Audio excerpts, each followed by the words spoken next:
Hi everyone, Kev from Basketball Victoria here. In this video, I'm going to talk to you guys about rep player restrictions, or what's known as player points in PlayHQ.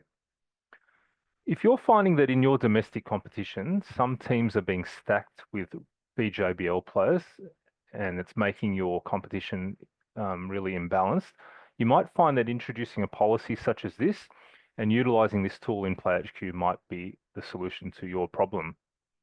Player points operates a bit like a salary cap.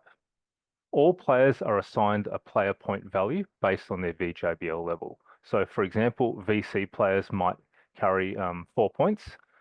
VJL1 and VJL2 players might carry 3 points. VJL3 and VJL4 players might carry 2 points, and other levels of VJBL will carry 1 point, and players that don't play VJBL might not carry any points at all. A points limit is then set in your grade settings, and in electronic scoring, when selecting players for a game, that team cannot exceed the allowable points cap configured. So I'm going to show you in PlayHQ how this works. So if you want to utilize player points, you can set this up in each of your grades. You can also do this in your competition grade default so that when you create grades after that, you'll automatically inherit these settings. So if I go into this grade settings and the grade settings, I can scroll down to player points.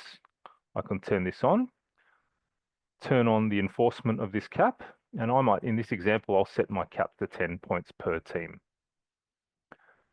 And then I can save my settings. Now, typically, you'll also have domestic clubs if you are implementing a policy like this. So you've got the option to allow clubs to assign points on behalf of their players as well, if you like. So to do that in the club registration settings, you can toggle on this setting here as to whether you would like to give your club delegates the ability to enter points on behalf of their players, where you turn it on. And if you don't want them to assign player points on behalf of their players and you want to do that as an administrator of the association, you can turn that off. Okay, so once you've configured that, you can go into the More menu item here and then Player Points.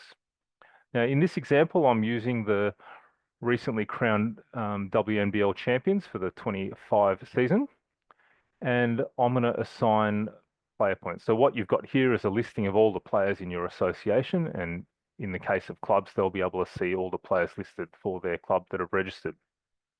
And one thing that's really important to note, all players must be assigned a point value, even if it is 0, before they can be added to a game on electronic scoring. So in this example, I'm going to use a model where imports get 4 points. Players that have played for the Opals at Com Games or Olympic level are assigned 2 points. And players that have played for the Opals at other levels, such as Oceania or Asia Championships, will be assigned 1 point. And if you've not played for the Opals, I'm going to assign you 0 points. I can update changes. So once you've got all your player points assigned, you can also view the player points within a team, and the same goes for a club administrator. You can see all the player points that have been assigned. So if you're a club administrator and you don't have the ability to assign points, you can view the points that your association administrator has assigned. And you can also see the points cap for this team based on the configuration of the grade that this team is in. Now, typically, at domestic level, all players assigned to a team would not exceed the player points limit for that grade, because more often than not, all players or most players would play every week, and it's not a case of, picking a team for a particular game whilst keeping it under the cap. You want to make sure at domestic level that teams typically are below the cap at full strength. Okay, but by having the cap there, it enables you to limit the number of representative players, or at least manage the levels of the rep players involved in each team to maintain parity in your domestic competition.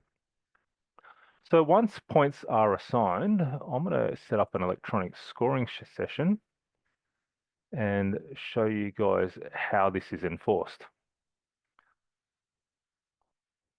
Now, as mentioned before, typically all players that are allocated to a team at the start of the season should be under the cap. So it's mainly enforced at that level, but this is how I guess PlayHQ enforce it, which is done at game day as opposed to at allocation to a team at the start of the season. So in this case, I've got a cap of 10 points per team, and I can start adding players into the team.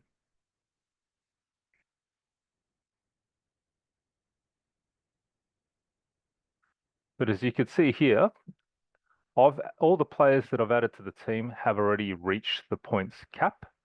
I can no longer add any more players that carry any points, so Kelsey can't be added to the team.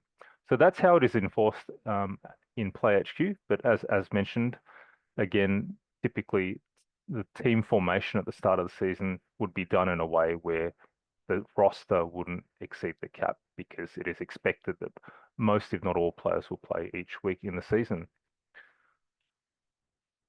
So hopefully you video helpful. If you find this feature might be something that you'd like to implement in your association, you can visit support.playhq.com and look up the player points support article for more information.